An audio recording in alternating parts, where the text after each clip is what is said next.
तो क्या प्रेम से बुलाती हैं। जयति तेधिकम जन्मना व्रजः श्रयत इंदिरा शश्वदत्र हि दयित दृश्यताम दीक्षुतावकाः वै धृतासवः त्वां विचिन्वते। ये इसको गोपी गीत बोलते हैं। ये गोपी गीत का पहला गीत 19 गीतों में से ये पहला गीत है। जयति तेधिकम जन्मना व्रजः।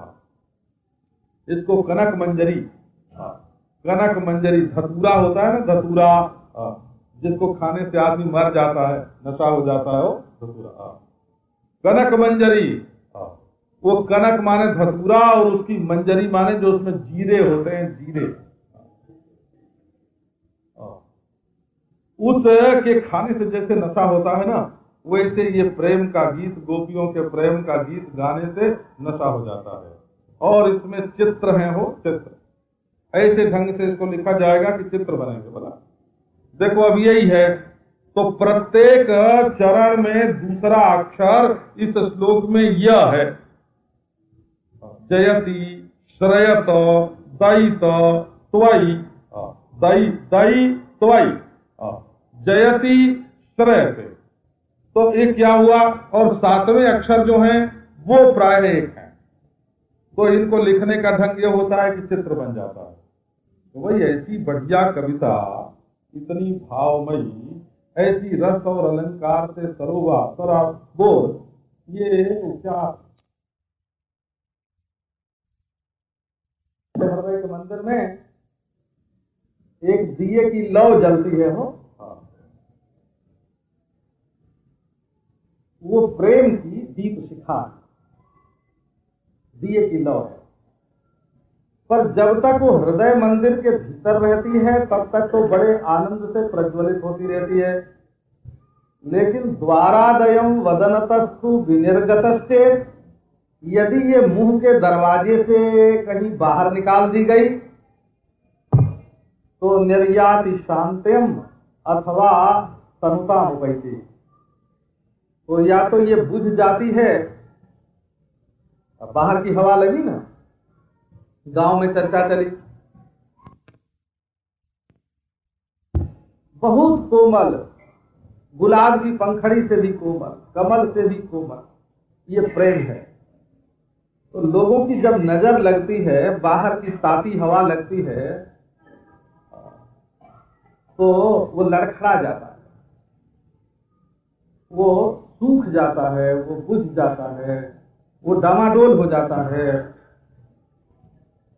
और जब तक गुप्त रहता है तब तक संभालने की जरूरत नहीं पड़ती। जब प्रकट हो जाता है, जब बहुत संभालना पड़ता है।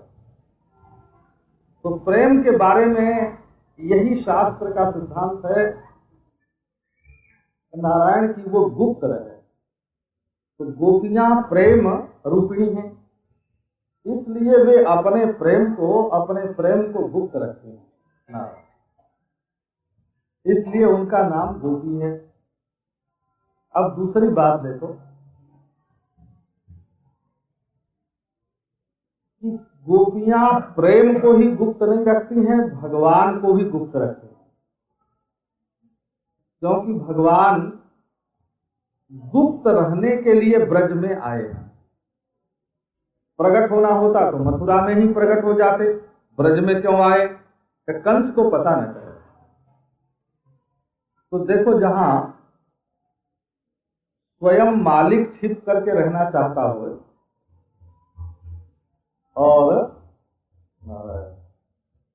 और सेवक उसको जाहिर कर दे, तो ये कोई सेवा नहीं हुई, ये कोई प्रेम नहीं हुआ। जैसे समझो हम कथा में कोई बात कहें और कहें कि हम उस आदमी का नाम बताना नहीं चाहते हैं, जाहिर करना ठीक नहीं समझते, ऐसा हमने कथा में कभी कह दिया। अब हमारा जो श्रोता है उसमें से अगर किसी को मालूम हो तो अच्छा श्रोता वही समझना चाहिए जो उसको जाहिर न करे। और हमने तो उसको गुप्त रखने की कोशिश की, और श्रोताओं ने आपस में कानाफूसी कर ली कि अमुक के बारे में ये कह रहे हैं, है ना, तो उसको अच्छा श्रोता नहीं समझना चाहिए, है ना।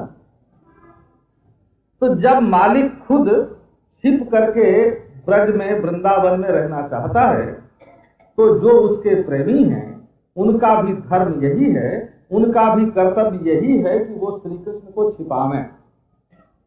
क्योंकि अगर जाहिर हो जाए, है ना, अगर जाहिर हो जाए कि ये भगवान हैं, ये ईश्वर हैं, तो कंस कल आने वाला हो तो आज ही आ जाए, कल लड़ाई होने वाली हो तो आज ही हो जाए। तो अपने प्रियतम के लिए लड़ाई झगड़े की बात को जल्दी बुला देना ये कोई प्रेमी का काम तो नहीं है। अगर वो एक पर्दे में छिपना चाहते हैं तो हम 7 पर्दे तान देते हैं। तो कृष्ण कहते हैं मैं ईश्वर नहीं मनुष्य हूं, तो गोपियां कहती हैं मनुष्य नहीं चोर है। लो एक पर्दा और पड़ा, है ना। हाँ, कृष्ण ने कहा मैं ईश्वर नहीं मैं मनुष्य हूं, तो गोपियों ने कहा अरे ये तो हम लोगों से छेड़छाड़ करता है, ये तो भले मानुष भी नहीं है, ईश्वर कहां से होगा। नारायण को, है ना। तो ये देखो, ये प्रेम की बात है, ये प्रेम की बात हुई कि जो श्री कृष्ण की इच्छा है, जो प्रसन्नता है, जो रुचि है, जैसा वो चाहता है वैसे ही गोपियां करती हैं। तो बाबा ये प्रेम का रास्ता जरा टेढ़ा है, बोला अहेरिव गति प्रेमणः स्वभाव कुटिला भवेत् अतो हेतो रहेतोश्च यूनोर्मान उदंचति। बोले ये प्रेम टेढ़ा चलता है। ये जैसे कोई शांत गंभीर महात्मा होवे और वो रास्ता में चले तो 4 हाथ से ज्यादा आगे देखे नहीं, है ना, और बिल्कुल नाक के सीध में चला जा रहा है, दाहिने बाएं कौन रास्ता जाता है, कौन आदमी आता है उसको पता ही नहीं चलता है।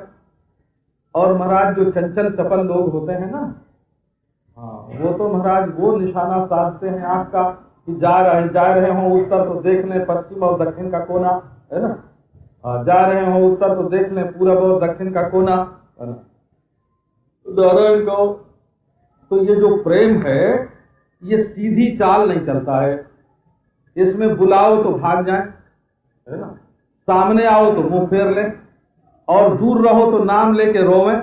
ये प्रेम की जो गति है ये बड़ी विलक्षण है। तो अब मैं आपको ये सुना रहा हूं कि ये जो गोपी हैं ये श्री कृष्ण के प्रेम को भी गुप्त रखते हैं और श्री कृष्ण की ईश्वरता को भी गुप्त रखते हैं। और तीसरी बात यह है कि गोपी उसको कहते हैं कि जो अपनी इंद्रियों से कृष्ण रस का पान करे। गोभी पिबती गोभी इंद्रियई पिबती श्री कृष्ण रसम इति गोपी। जो अपनी इंद्रियों से कृष्ण रस का पान करे, आंखों से उनकी रूप माधुरी को पिए, कानों से उनकी बंसी की जो मिठास है उसको पिए, त्वचा से उनके स्पर्श रस का पान करे, नाक से उनकी सुगंध सूंघे, जीभ से उनको चाट ले। पिबंत एव चक्षुर्भ्याम लिहंत एव जिह्वया। जैसे आंखों से पी जाएंगी, जैसे जीभ से चाट लेंगी। रंभंत एव बाहुभ्याम, जैसे हाथों से पकड़ करके हृदय से लगा लेंगी। तो गोपियों की जो इंद्रियां हैं वो भगवद रस में डूबी हुई, भगवद रस में सराबोर। तो देखो ये सिद्धांत जरा विलक्षण है हो। ये प्रेम का मार्ग जरा आड़ा टेढ़ा होता है। अब जिनके भगवान बिल्कुल निराकार हैं, उनके भगवान तो न आंख से देखे जाएंगे, न जीभ से चाटे जाएंगे, न नाक से सूंघे जाएंगे, न त्वचा से छुए जाएंगे। तो उनके लिए तो इन सबको जहां का तहां खोल की तरह छोड़ करके और भीतर समाधि में अंतरंग में जाके चाहे निराकाराकारित जो वृत्ति है का उसमें स्थित हो जाएं और चाहे दृष्टा के स्वरूप में अवस्थित हो जाएं। चाहे ब्रह्मात्मैक्य अवस्थान जो है, स्थिति है, उसको प्राप्त कर लें। और नास्तिक हो महाराज तो नारायण कहो, बोले सद्गुण आ गया जीवन में और ईश्वर की प्राप्ति हो गई, इसी में रह जाए। पर ये प्रेम का पंथ तो बड़ा विलक्षण है। इसमें तो ईश्वर जो है, यह प्रेम को पंथ करारो महा, तलवार की धार पे धावनो है। ये बड़ा करारा मार्ग है, तलवार की धार पर दौड़ना। यह प्रेम को पंथ करारो महा, तलवार की धार पे धावनो है। कई इसमें साधारण लोग नहीं चल सकते हैं। तो ये गोपियों की तीसरी बात यह है कि वो अपने इंद्रियों से श्री कृष्ण रस का पान करने वाली हैं। जो ध्यान करते हैं वो मन से ध्यान करते हैं, उनको मन से भगवान मिलते हैं। और जिनको ध्यान होता है उनको स्वरूप से भगवान मिलते हैं। और ध्यान होता है तो मन से ध्यान होता है, मन से भगवान मिलते हैं। और जिनके भगवान प्रत्यक्ष होते हैं उनको शरीर से, इंद्रियों से भगवान मिलते हैं। तो अवतार रूप में भगवान को मानने का अर्थ ये है कि इसी जीवन में, इसी शरीर से, इन्हीं इंद्रियों से भगवद रस की साक्षात प्राप्ति होवे। इसका नाम अवतार सिद्धांत है। भला तो ये ईश्वर निराकार है और ये जगत प्रकृति ने बनाया है और जीव अलग है, ऐसा मान करके इस सिद्धांत की निष्पत्ति नहीं होती। इस सिद्धांत की सिद्धि इस ढंग से होती है कि एक परमात्मा के सिवाय दूसरी कोई वस्तु नहीं है। वही प्रकृति है, वही जगत है, वही जीव है, वही सर्वात्मा होकर के प्रकट हो रहा है। और जब भक्त के हृदय में भक्ति बढ़ती है, प्रेम बढ़ता है, तब वो भगवान अपनी गुप्तता को छोड़ करके प्रकट हो जाता है। ये इसका सिद्धांत है। अब देखो गोपियों के बारे में चौथी बात बताते हैं। ये गोपी का जो मार्ग है ये संयम का मार्ग है, भोग का मार्ग नहीं है। क्योंकि गाह इंद्रियाणि पांति इति गोपाः। गोप जिसको कहते हैं कि जो अपनी इंद्रियों को सुरक्षित रखते हैं, उनका नाम है गोप। गोप और स्त्रीलिंग में उसी गोप शब्द का गोपी शब्द बनता है। तो इसका अर्थ हुआ गाह इंद्रियाणि पांति इति गोप्यः। गोपी किसको कहते हैं कि जो अपनी इंद्रियों को सुरक्षित रखती हैं, अर्थात संसार के विषय भोगों में वे अपनी इंद्रियों को नहीं जाने देती। वे कहती हैं कि हमारी आंख केवल श्री कृष्ण के रूप को देखेगी। बावरी वै अखियां जल जाएं, जो सांवरो छाड़ी निहारती गोरो। हम वे आंखें जल जाएं जो सांवरे सलोने ब्रजराज कुमार को छोड़ करके दूसरे को देखती हैं। धोखेऊ दूसरो नाम कढ़े, रसना मुख काढ़ी हलाहल बोरों।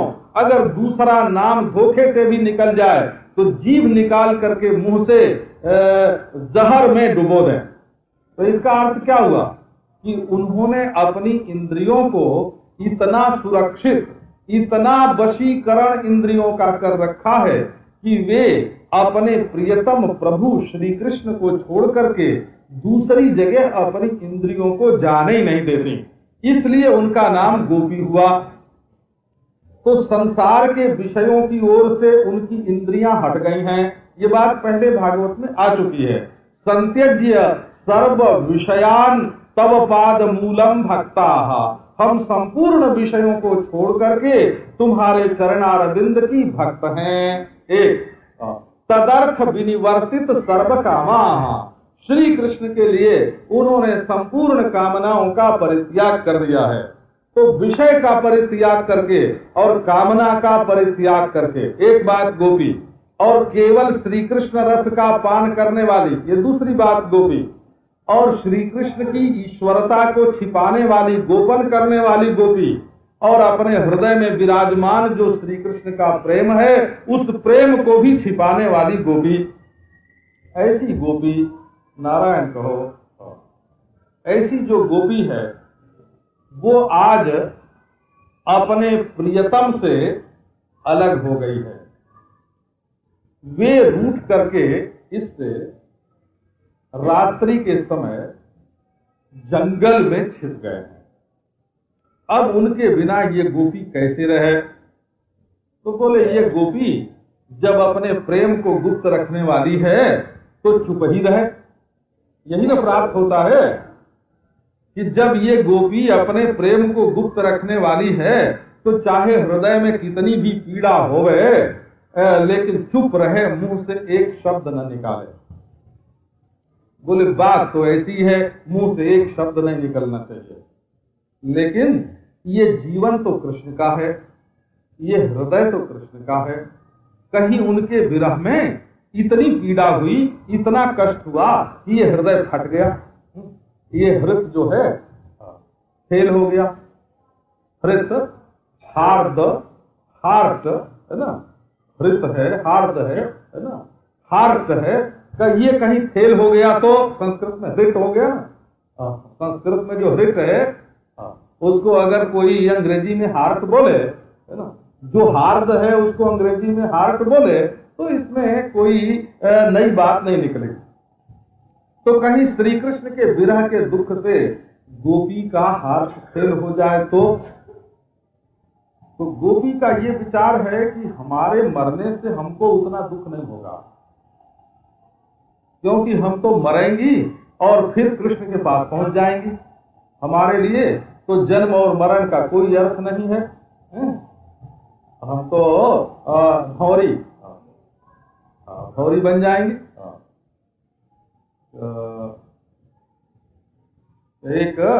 एक सास ने अपनी बहू से कहा कि अरे बहू, जब श्री कृष्ण गाय चरा के लौटते हैं तो तू छज्जे पर मत जाया कर, उनको मत देखा कर।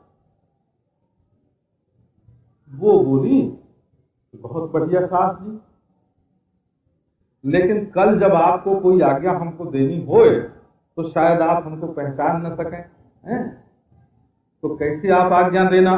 तो मैं बताए जाती हूँ कि जब श्री कृष्ण गोचारण करके लौटे तो उनकी बनमाला पर जो भौरी गुनगुना रही हो ना, आप समझ जाना कि यही मेरी बहू है।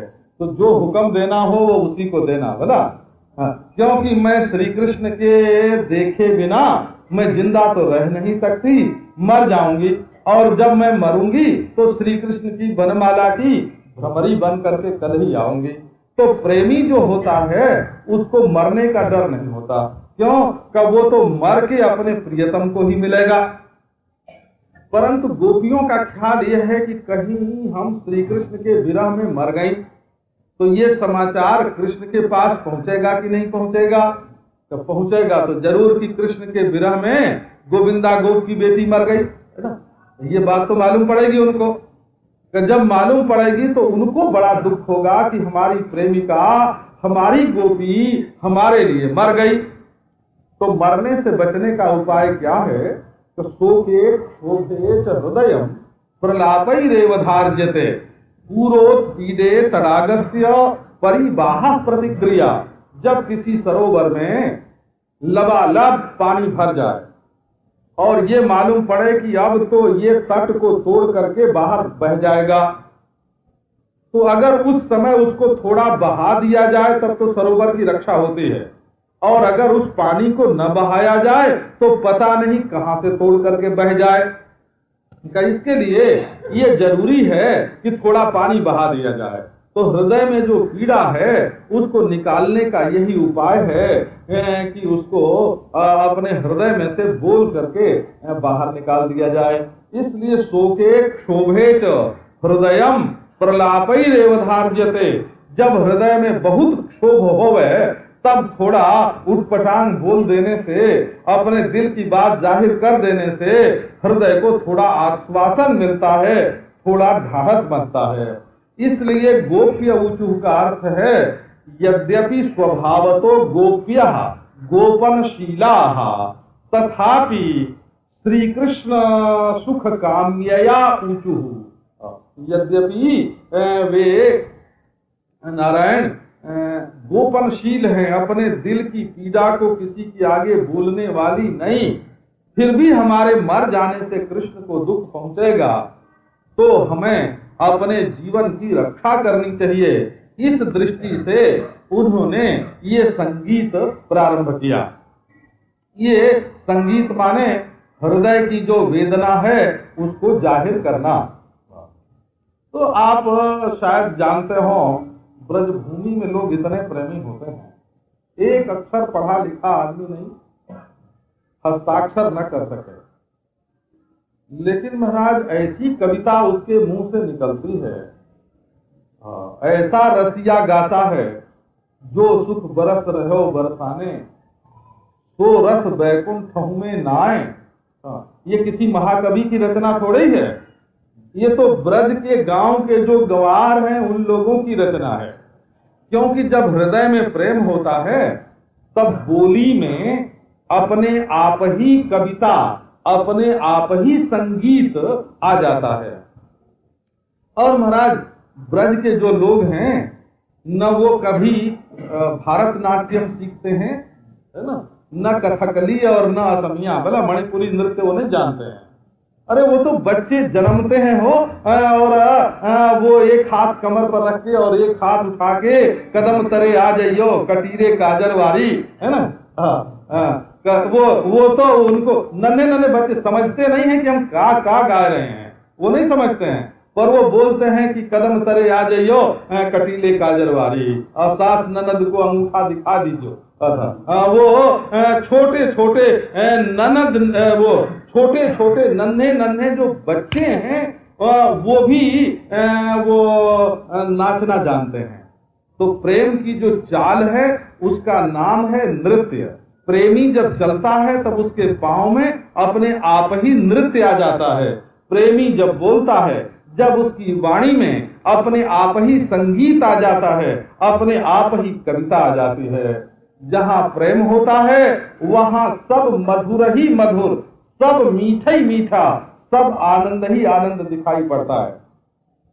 तो अब देखो, ये गोपियों को न तो इन्होंने जा करके किसी साहित्याचार्य से काव्य की रीति सीखी थी कि कैसी कविता करनी चाहिए, और न तो इन्होंने किसी से संगीत सीखा था, और न तो प्रेम में कितने ऊंचे ऊंचे भाव होते हैं ये कोई प्रेम शास्त्र का इन्होंने स्वाध्याय नहीं किया था। ये तो इनके हृदय में ही जो श्री कृष्ण के प्रति प्रेम है वो कविता बनकर, वो संगीत बन करके, वो नृत्य बन करके, वो प्रेम का भाव ही प्रकट हो रहा है। अब ये देखो, ये अच्छा बहुत सी गोपियां एक साथ बोलने लग जाएं, तो बहुत सी गोपियां एक साथ बोले तब तो कोलाहल मच जाएगा। का कोलाहल नहीं, जब कई लोग स्वर में स्वर मिला करके गाते हैं ना, भाव एक हो तो एक ही प्रकार के शब्द निकलते हैं।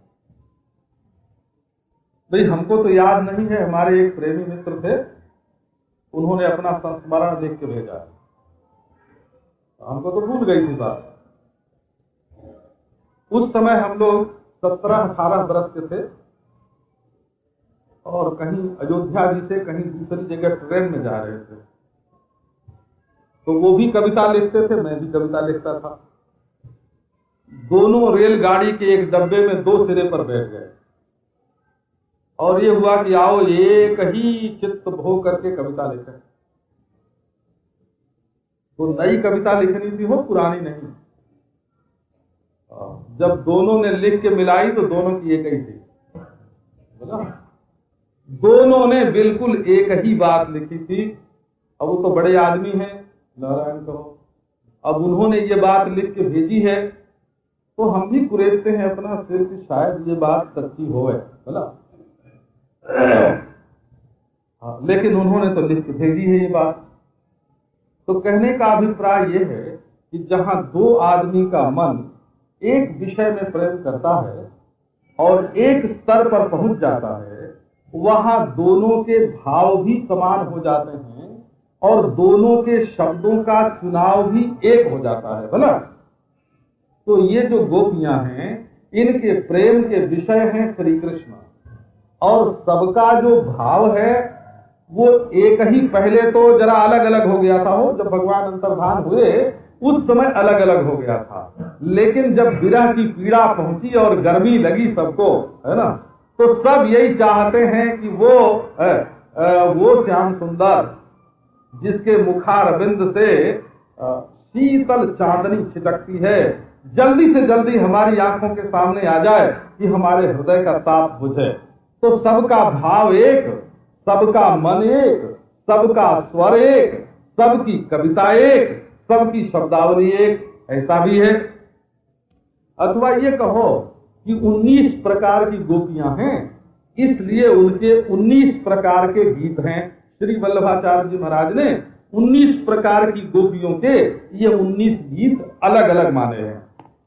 श्रीधर स्वामी कहते हैं कि बोलने वाली अलग अलग हैं, इसलिए संगति की कोई जरूरत नहीं है। एक तरह की गोपियां तो 4 विभाग करके गौड़ेश्वर संप्रदाय के लोग वर्णन करते हैं। सामने जो खड़ी हैं वे, दाहिने जो खड़ी हैं वे, है ना, ऐसे, और बाएं जो खड़ी हैं वे, सबका ऐसा भाव है कि श्री कृष्ण हमारी बात सुन रहे हैं। ये क्योंकि जो संबोधन है ना, ये सारा मध्यम पुरुष का संबोधन है। माने त्वम, तुम, ऐसा करके संबोधन है, जैसे गोपियों को ये मालूम पड़ता हो कि कृष्ण कहीं यहीं हैं और हमारी बात सुन रहे हैं।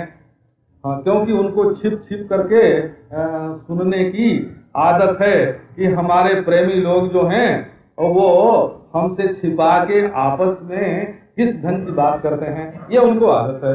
तो वे, और संगीत के बड़े रसिया, है ना, जो स्वर जानता है, ताल जानता है, गाना जानता है, बांसुरी बजाना जानता है, नाचना जानता है, वो संगीत का बड़ा रसिया।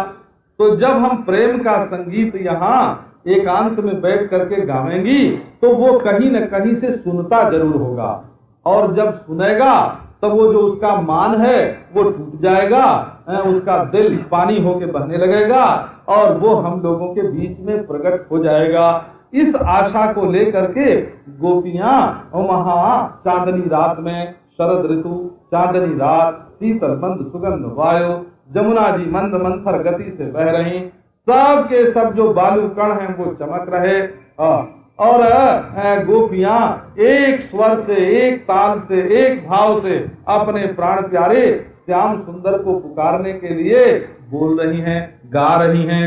तो उसी गाना का ये प्रथम संगीत है, वो जयति तेधिकम जन्मना व्रजः श्रयत इंदिरा शश्वदत्रहि दयित दृश्यताम दिक्षुतावकाः त्वयि धृतासवः त्वां विजिन्वते।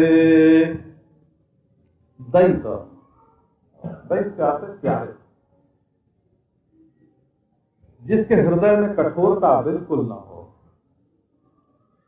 किसी की आंख में प्रेम देख करके जिसका दिल कांपने लग जाए, उसको दैत बोलते हैं। वो अनुकंपा के अर्थ में, अनुकंपा, अनुकंपा कहते ही उसको है कि एक को कांपते देख के दूसरा भी कांपने लग जाए, है ना। तो दूसरे की आंख में देखा प्रेम, उसकी आंख में आया प्रेम, और उसका दिल जो है वो फूलने पटकने लगा, कांपने लगा, उसको कहते हैं दैत। तो तुम तो प्रेम की पुतली हो, प्रेम के स्वरूप हो, प्रेम की मूर्ति हो, दैत। अब बोले ते तव जन्मना ब्रजहा अधिकम जयति, ब्रजहा ते तव जन्मना अधिकम जयति। ये जो ब्रज है, तो ब्रज, ये ते जो है इसका मूल रूप है तव, है ना। तो तव ब्रजहा तव जन्मना अधिकम जयति, ये तुम्हारा ब्रज तुम्हारे जन्म से अधिक उत्कर्ष को प्राप्त हो रहा है, ये इसका अर्थ हुआ। तो ये ब्रज जो है, अब देखो, ब्रजहा ते ब्रजहा जन्मना अधिकम जयति, ये तुम्हारा ब्रज जन्म से ही, स्वभाव से ही, माने जब से ब्रज प्रकट हुआ है तभी से, ये सबसे ऊपर है। और ते जन्मना अधिकं जयति, तुम्हारे जन्म से ये सर्वाधिक विजयी हो रहा है और ये ब्रज तुम्हारा है। इतने सिद्धांत देखो इसमें प्रकट होते हैं। ये ब्रज तुम्हारा है, जन्म से ही ये उत्कृष्ट है और तुम्हारे जन्म से अधिक उत्कृष्ट है। जयति तेधिकम जन्मना व्रजः। तो ये नहीं बताया कि किस, अब जय जब बताते हैं ना तो बताना पड़ता है कि किसको जीत लिया, अधिक जीत लिया, अधिकाधिक जीत लिया, तो ये भी बताना चाहिए कि किसको जीत लिया। तो इसका अर्थ है कि सबसे बड़ी चीज वैष्णव सिद्धांत में वैकुंठ को मानते हैं। वैकुंठ से बड़ी चीज वैष्णव सिद्धांत में और कोई नहीं मानी जाती। वैकुंठ का ही जो कृष्ण प्रधान लोक है उसको गोलोक बोलते हैं, जो राम प्रधान लोक है उसको साकेत बोलते हैं, जो शिव प्रधान लोक है उसको कैलाश बोलते हैं, जो ब्रह्मा प्रधान लोक है उसको ब्रह्मलोक बोलते हैं। ये सब वैकुंठ के ही रूप हैं। ये वैकुंठ क्या है कि जो कभी कुंठित न हो, जिसमें कुंठा न हो, है ना, विगत कुंठा। ये तलवार भोथर हो जाती है ना तो उसको कहते हैं कुंठित हो गई। किसी किसी की बुद्धि जब मारी जाती है तो कहते हैं इनकी बुद्धि कुंठित हो गई, कुंठित। तो विकुंठा कहते हैं शुद्ध बुद्धि को, तीक्ष्ण बुद्धि को। दृश्यते त्वग्रया बुद्धिया सूक्ष्मया सूक्ष्मदर्शी। वो जो अकुंठित तीक्ष्ण तीव्र बुद्धि है उसको बोलते हैं विकुंठा, और उस विकुंठा में जो प्रकट होए उसको बोलते हैं वैकुंठ। बोले वो निराकार निर्विकार एक रस निर्धर्मक परमात्मा की अभिव्यक्ति का स्थान, उसके जाहिर होने की जो जगह है। देखो परमात्मा सब में रह के भी सब जगह जाहिर नहीं होता, किसी किसी में जाहिर होता है ना। वैसे तो बहुत लोग घूमते फिरते हैं, सूरज की रोशनी सब जगह रहती है, लेकिन जो आतशी शीशा होता है उसमें पड़ने के बाद वो प्रज्वलित हो जाती है। हो उससे रोशनी अगर रुई पर डालो तो जलने लग जाए। तो क्यों इस शीशे से रोशनी डाले रुई पर तो न जले, और आतशी शीशे से रोशनी डाले रुई पर तो जलने लग जाए? इसका क्या कारण है ना? कब बोले भाई उस आतशी शीशा में सूरज की रोशनी जाहिर हो जाती है। इसी प्रकार निराकार निर्विकार जो परमात्मा है वो बुद्धि के जिस देश में, समष्टि के जिस देश में जाहिर होता है, उसका सतपना, उसका चित्तपना, उसका आनंदपना, त्रिपादस्यामृतं दिवि, उसका जो अमृतमय त्रिपाद, ये वेद का मंत्र है, वो त्रिपादस्यामृतं दिवि, पादों से विश्वाभूतानि त्रिपादस्यामृतं दिवि, वो जो त्रिपाद विभूति है परमात्मा की, उसका नाम वैकुंठ। वहां सच्चिदानंद प्रकट रूप से रहता है। बोले नारायण वो वैकुंठ सबसे बड़ा, तो क्या पूछना, सबसे बड़ा है, लेकिन ते तव जन्मना ब्रज अधिकम जयते। तुम्हारा जन्म होने से ये जो ब्रज है ये वैकुंठ को जीत गया, सर्वोत्कर्षेण वर्तते। बोले अच्छा बताओ वैकुंठ में, पहले तो वेदांतियों से ही पूछ लो कि क्यों भाई तुम्हारे ब्रह्माष्टमी है कोई? नारायण कहो, ब्रह्म पूर्णिमा सही, ब्रह्म द्वादशी सही, कोई है? ब्रह्म जयंती जिस दिन मनाई जाए कि आज ब्रह्म का जन्म हुआ है ना, ऐसी कोई तिथि है ब्रह्मवादियों के पास? बोले नारायण कहो, कोई खास तिथि नहीं है। बोले सब मनाओ, रोज ही ब्रह्म जयंती मनाओ। तो रोज ब्रह्म जयंती मनाने में जो उत्सव का आनंद है ना वो कहाँ आवेगा? आनंद विशेष कहाँ आवेगा? वो तो रोज सूर्योदय और रोज सूर्यास्त। बोले अच्छा भाई निर्गुण कौन देश को बासी। किस स्थान में वो रहता है, ये गोपियों का वचन है। निर्गुण कौन देश को बासी, उद्धव जी से पूछते हैं निर्गुण कौन देश को बासी। तो बोले अच्छा उसके मुख हाथ, जो मुख नाही न हो तो कहो कि न माटी खायो। तो मुख नहीं, हाथ नहीं, पांव नहीं, नारायण कहो गांव नहीं, जन्म तिथि नहीं। ब्रज जीत गया कैसे हैं? कि देखो ब्रज में तो बोले बस बस देखो ये जो है ना गोकुल, ये घर है नंद बाबा का महल, और इसमें जसोदा जी इस कमरे में सोई हुई थी, और इसी में हो अष्टमी की रात और नवमी का प्रातः, उस दिन कृष्ण का जन्म हुआ। तो अब ये चीज तो वैकुंठ में बिल्कुल नहीं है। अनादि लक्ष्मी और अनादि नारायण और अनादि वैकुंठ, और है ना, ब्याह का दिन ही नहीं मालूम। बनावटी ब्याह करते हैं। वो जब समुद्र मंथन होता है ना, तो ये समुद्र मंथन क्यों हुआ, इसका कुल रहस्य इतना ही है, आपको बता देते हैं। कुल रहस्य इतना ही। एक दिन लक्ष्मी जी ने कहा कि हे प्रभु आओ, सब लोग अपने ब्याह की वर्षगांठ मनाते हैं, हम लोग भी मनाएं। नारायण ने कहा कि अरे बावरी, हम लोग तो अनादि हैं, है ना, अनादि जोड़े हैं, हम लोगों का कभी ब्याह हुआ हो तब न वर्षगांठ मनावें। अरे तुम शक्ति मैं शक्तिमान, हम लोगों का तो कभी ब्याह हुआ ही नहीं, तो वर्षगांठ कैसे मनावें। तो लक्ष्मी जी रुक गए, बोले कि तुम बस उपहार देना नहीं चाहते, हमको कुछ भेंट वेंट नहीं देना चाहते हो, अच्छा इसलिए वर्षगांठ नहीं मनाते, हमारी तो वर्षगांठ मनानी पड़ेगी। इसी बीच में देवता लोग और दैत्य लोग जो हैं, है ना, वो समुद्र मंथन के काम में लगे। आ गए भगवान से प्रार्थना करने ब्रह्मा जी की, महाराज अमृत चाहिए, नहीं तो देवता मरते हैं। तो भगवान चाहते तो दैत्यों को अपने चक्र से गदा से मार देते, अवतार ले लेते, है ना, नारायण खुद ही आ जाते। उन्होंने कहा कि अच्छा आप कोई ऐसी युक्ति रचनी चाहिए। समुद्र का मंथन ही इसलिए करवाया।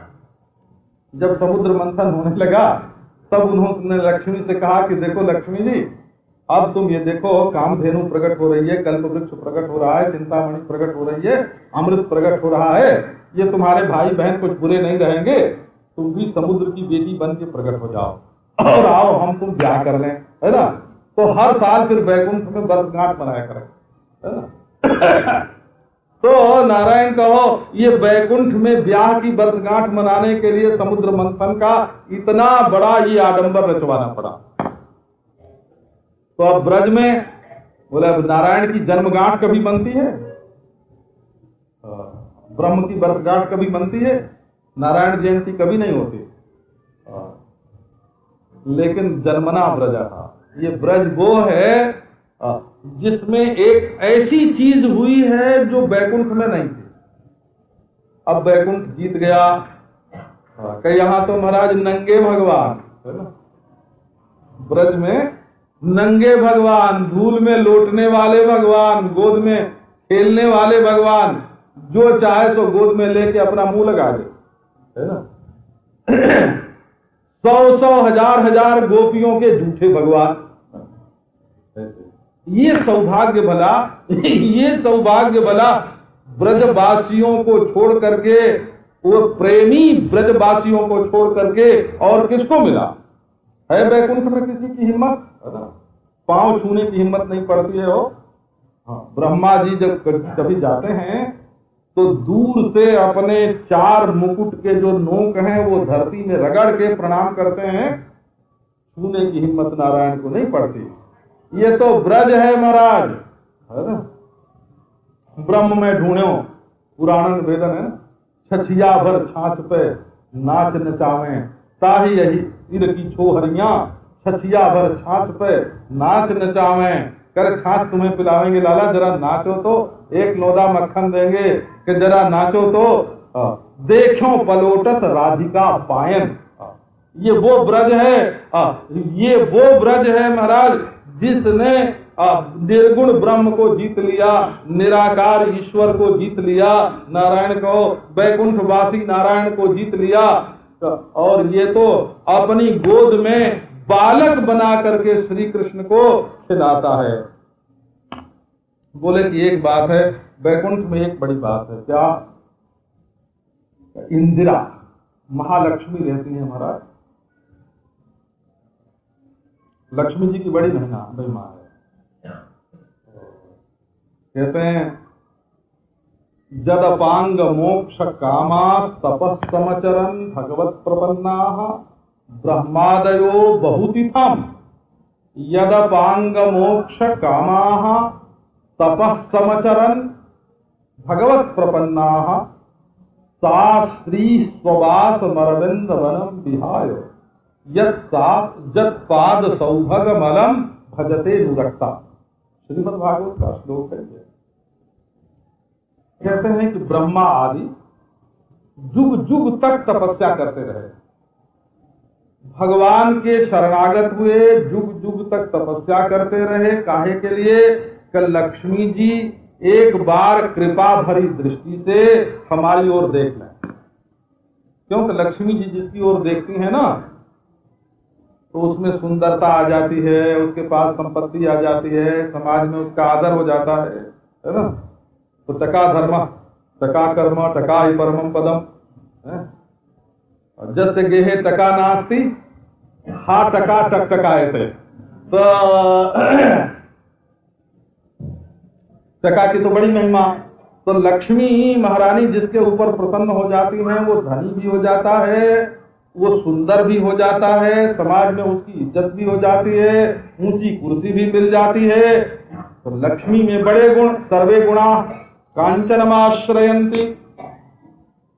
तो ब्रह्मा आदि बड़े बड़े देवता चाहते हैं लक्ष्मी जी हमारे ऊपर प्रसन्न हो, लेकिन वही लक्ष्मी जी जो हैं वो अपने निवास स्थान कमल वन को छोड़ करके भगवान के चरणों के धूल का, है ना, प्रेम से सेवन करती हैं। तो लक्ष्मी जी की बड़ी भारी महिमा है। तो बोले कि ये महालक्ष्मी जो हैं ये तो वैकुंठ में ही रहती हैं।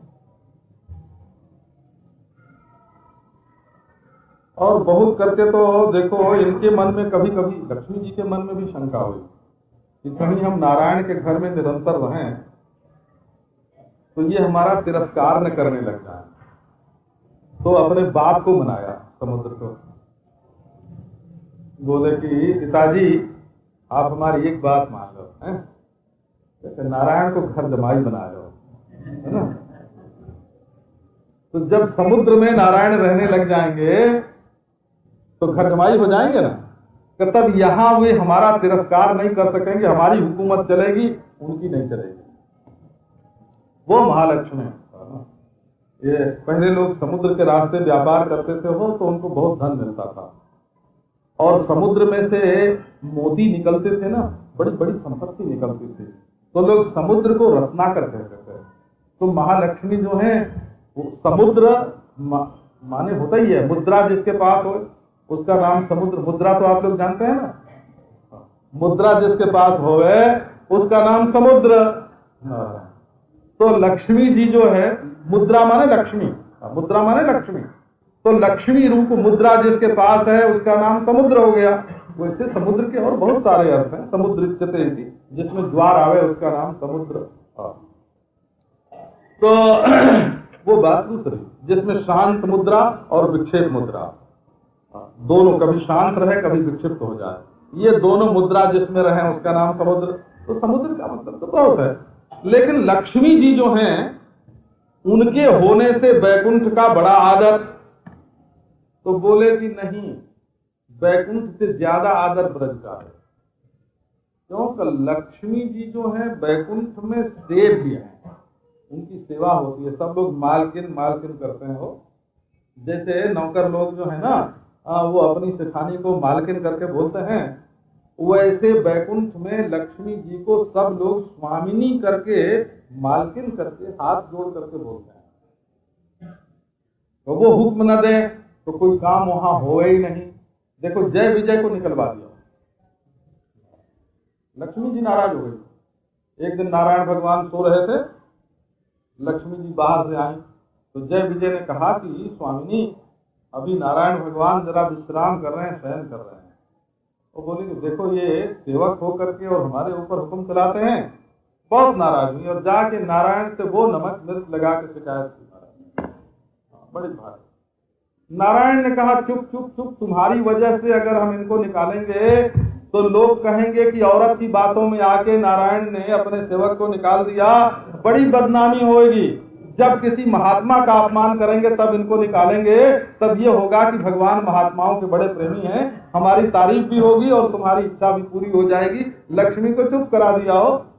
तो वो जो लक्ष्मी जी है ना, लक्ष्मी जी, तो वो बोले श्रयत इंदिरा शश्वदत्रहि वैकुंठे तु सा श्रीयते अत्र तु श्रयते।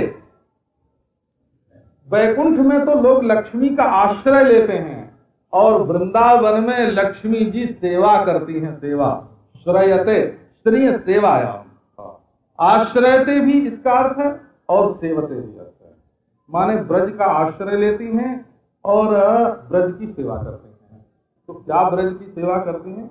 बड़ा सुंदर श्रीमद् भागवत में इसका निर्वाह है। हो जिस दिन भगवान प्रकट हुए गोकुल में, उसी दिन ये वर्णन आया है, रमा क्रीड मभू नृप, जगह जगह लक्ष्मी प्रकट होकर के ब्रज में खेलने लग गए।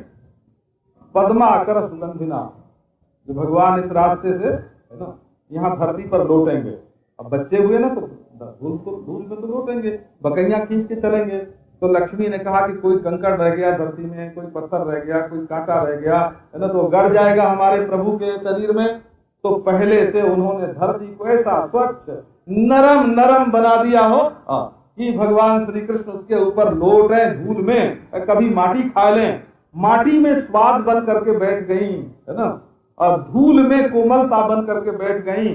पद्माकर सुगंधिना, एक एक जो लता बेल वृक्ष सबको उन्होंने अपने हाथों से छू छू करके संवार दिया, सजा दिया।